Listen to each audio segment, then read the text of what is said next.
나누는 그런 자리입니다. 실질적인 취업 정보를 나누는 나눔의 자리가 서로를 이해하고 응원하는 따뜻한 시간이 되길 바라는 마음으로 저희가 오늘 이런 자리를 준비했습니다. Today's event brings together people from diverse cultures and backgrounds to share stories about work and dreams. We hope this will not only be a time to gain practical employment information, but also a warm and meaningful opportunity to understand and encourage each other. 자, 이제 시작할 텐데요. 첫 번째 강연은 몽골에서 온 철멍자야 씨가 해주시겠는데 한국에 온 지 14년 동안 직접 경험한 창업 과정에 대한 이야기를 들어보도록 하겠습니다. 자, 그럼 첫 번째 이야기부터 들어보겠는데요. 여러분, 철멍자야 씨를 무대로 모시겠습니다. 큰 박수 부탁드리겠습니다. Our first speaker is Sungwon Jaya from Mongolia. She will share her personal journey of starting a business in Korea, based on her 14 years of experience living in Korea. Let's begin with her inspiring story.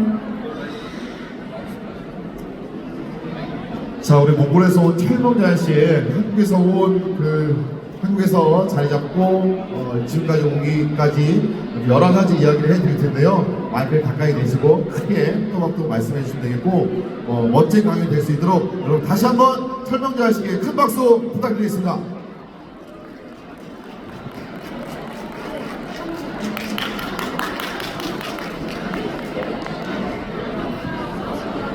네, 안녕하세요. 저는 오늘 여러분께 사업은 어려워도 시작은 할 수 있다라는 주제로 강연을 하게 된 몽골에서 온 철멍자야라고 합니다. 저는 현재 대전 외국인 주민 통합지원센터에서 몽골어 훈련역사로 근무를 하고 있고 동시에 몽트레이드라는 개인 사업을 운영하고 있습니다. 저처럼 이렇게 한국에서 외국인 창업자들이 매년 증가하고 있으면 여러 분야에서 활발히 활동을 하고 있습니다. 이 시간을 통해서 사업을 고민하시는 분들에게 조금이나 용기와 실질적인 도움이 됐으면 합니다. 먼저 제 소개를 짧게 하자면 저는 한국에 온 지 14년 정도 됐습니다. 화면에 많이 보이는 것처럼 참 많은 비자를 변경해 왔습니다. 어학연수, 대학교에 입학하고 졸업하고 보직 비자를 받고 또 대학원에 입학하고 학업을 이어가던 중에 이제 결혼과 출산으로 인해서 1년간의 휴학을 하게 됐습니다. 그리고 1년 후에 입학을 한 다음에 2020년 2월에 코로나 시작 시기대에 졸업을 하게 됐습니다. 졸업 당시에 저 지도교수님께서는 박사과정을 해보지 않겠냐는 도전을 해보지 않겠냐는 조언을 해주셨습니다. 근데 저는 엄마로에서의 육아 학생으로서 하고 또 경제적인 부담 때문에 아르바이트까지 병행했던 시기라서 먼저 학업을 마치기로 마음을 먹었습니다. 외국인 학생들 경우에는 졸업 후에 일정 기간 안에 진로 자격을 변경하지 않으면 본국으로 돌아와야 되는 경우가 있는데요. 그래서 저는 어떻게 보직 비자를 받고 앞으로 어떻게 살아가야 될지에 대해서 정말 고민을 하게 됐습니다. 여기 계시는 외국분들도 참 많은 고민을 안고 계실 겁니다. 그 당시에는 저는 많은 고민을 안고 있었습니다. 한국에서 대학원까지 졸업을 했는데 좋은 직장에 취업을 하고 싶고 경제적으로 안정되고 싶은 마음과 가족들에게도 시간을 많이 보내고 싶고 심지어는 고향에 돌아가야 된다라는 고민을 해봤었습니다.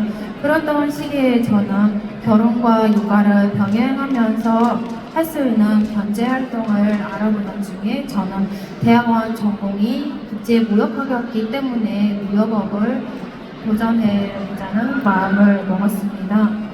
이 시기 때는 저는 아르바이트를 했던 시기라 조기 투자금도 없었고 또 이론적인 지식만 있지 사업을 어떻게 해나가야 될지는 잘 몰랐어요. 근데 조기 투자금이 없어도 받을 수 있는 D9-1이라는 비자에 대해서 알게 되었고 관련 교육을 듣고 사업을 하기 시작을 했습니다. 앞으로 제가 외국인으로서의 창업을 할 때 필요한 부분들을 차근차근 말씀해 드리겠습니다. 우리가 사업을 하려면 법적으로 사업을 할 수 있는 제도 자격을 갖고 있어야 됩니다. 이 중에서 예를 들면은 D8나 D9 비자 또한 장기 거주 가능한 F2-7이나 F5 거주 비자를 예를 들 수가 있습니다. 이런 비자들은 비자별 사업 범위가 다르고 받는 조건들도 다르기 때문에 미리 잘 알아보시고 비자 전환 절차를 미리 준비해 두는 것이 좋습니다. 우리가 창업 아이템을 선정할 때는 외국인으로서의 강점을 살리는 것이 중요한데요. 예를 들어서 우리나라의 식품, 교육, 무역, 문화 콘텐츠 등을 예를 들어 보는데요. 근데 내가 할 수 있는 거, 잘할 수 있는 것만 하는 게보다는 먼저 시장 조사를 잘 하시고 고객의 니즈도 잘 확인을 하셔야 됩니다. 요즘에는 인터넷 플랫폼을 통한 사업이 많이 발달되고 있는데요. 그 중에서 스마트 스토어, 쿠팡, 비즈니스 기반 마켓에서도 사업을 시작하는 것이 좋은 전략이라고 생각합니다. 사업을 하다 보면은 생각보다 한국어가 큰 장벽이 됩니다. 한국어를 완벽하게 하지는 못하더라도 일상생활을 할 수 있는 수준은 되어야 된다고 생각이 듭니다.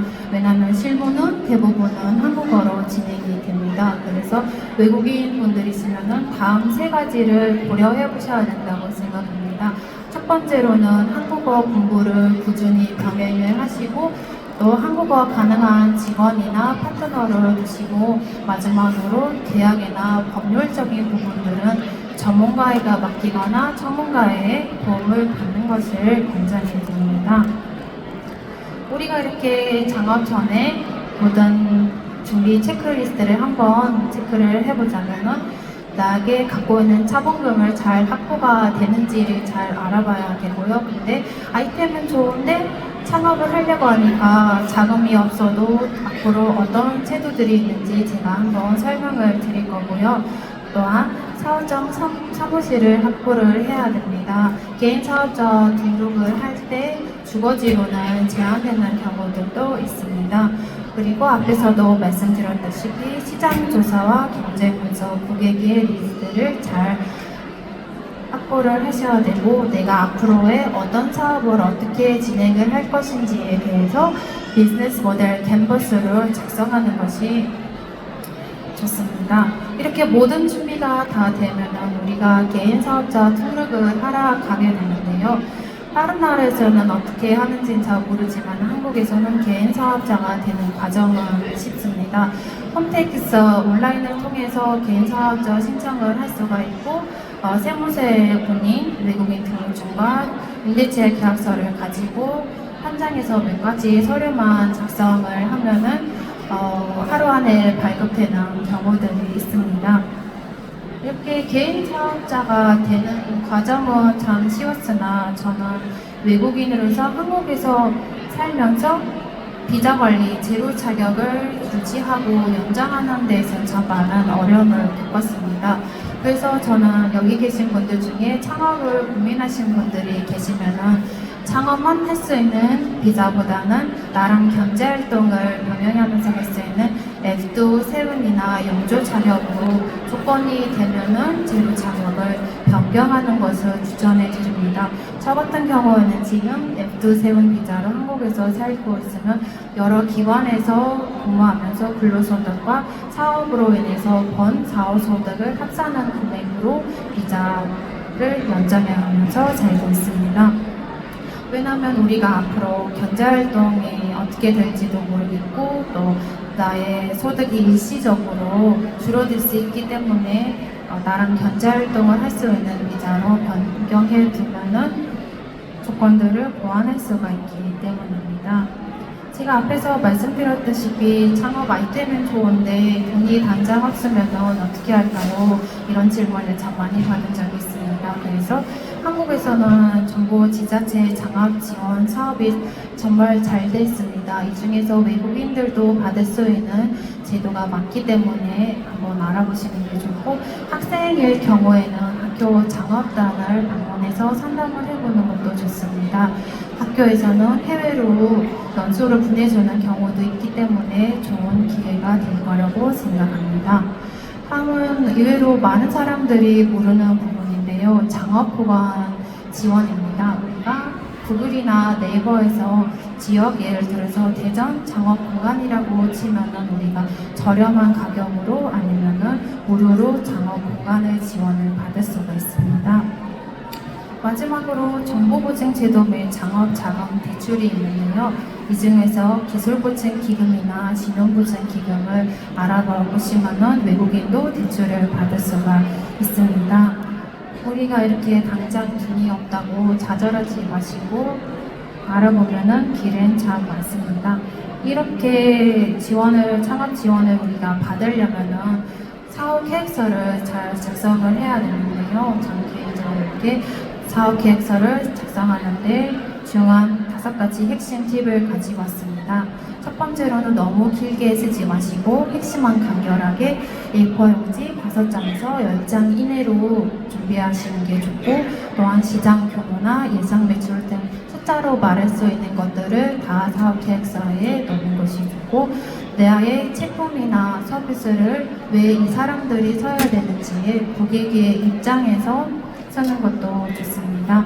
또한 나의 지금 아이템이 현실성이 있는지에 대해서도 강조를 해주시고, 다른 사람들과의 차별성과 사회적 기여도에 대해서 작성하시면은 가산점이 됩니다. 우리가 개인 사업자 등록을 받고 개인 사업자가 되면은 세무신고 의무가 자동으로 발생이 됩니다. 외국인 분들도 예외가 아닙니다. 그래서 보통 개인 사업자 분들은 부가가치세, 종합소득세, 원천세, 지방세, 4대 보험 등을 내게 됩니다. 또 매출액에 따라서 관이과세자, 일반과세자로 구분이 되는데요. 외국분들 같은 경우에는 창업 초기에는 세무사와 상담을 받고 계약을 하는 것을 제가 권장을 해드리는데요. 근데 세무소에서도 무료로 상담을 해주기 때문에 방문해서 상담을 받아보시는 것도 좋습니다. 다음은 제가 사업을 하면서 몸으로 부딪히면서 배우게 된 실전 팁인데요. 저는 처음으로 사업을 했을 때 이론적인 지식만 있고 아무것도 모르고 있어서 서류 작성이나 세무신고 모든 것들을 대형업체나 아니면 세무서에게 맡겼어요. 근데 하다 보니까 내가 할 수 있는 것들이 많이 있었습니다. 그래서 현재 저는 5월에 하는 종합소득세만 세무서에 맡기고 나머지 세무처리나 서류 작성은 제가 스스로 하고 있었습니다. 다음으로 우리가 수익을 내는 것도 중요하지만 비용 관리를 잘 하셔야 됩니다. 엑셀이나 앱을 통해서 비용을 절차에 잘 쓰시고 하면은 비용을 많이 절감할 수가 있습니다. 마지막으로 우리 이제 통장에 돈이 들어오면은 어디서 돈이 들어오고 나가면은 어디로 돈이 나가는지 연소증 처리나 세금 계산서 처리를 잘 하셔야 됩니다. 만약에 나중에 세무조사나 비자 연장할 때도 신뢰성을 얻을 수가 있습니다. 저는 지도 교수님한테 이런 말을 들은 적이 있습니다. 빨리 가고 싶으면 혼자 가고 멀리 가고 싶으면 같이 함께 가라는 말씀을 해주셨습니다. 그래서 저는 창업을 하시는 분들에게는 혼자 일하지 않고 주변 사람들의 도움을 많이 받으면서 하라고 조언을 많이 해드립니다.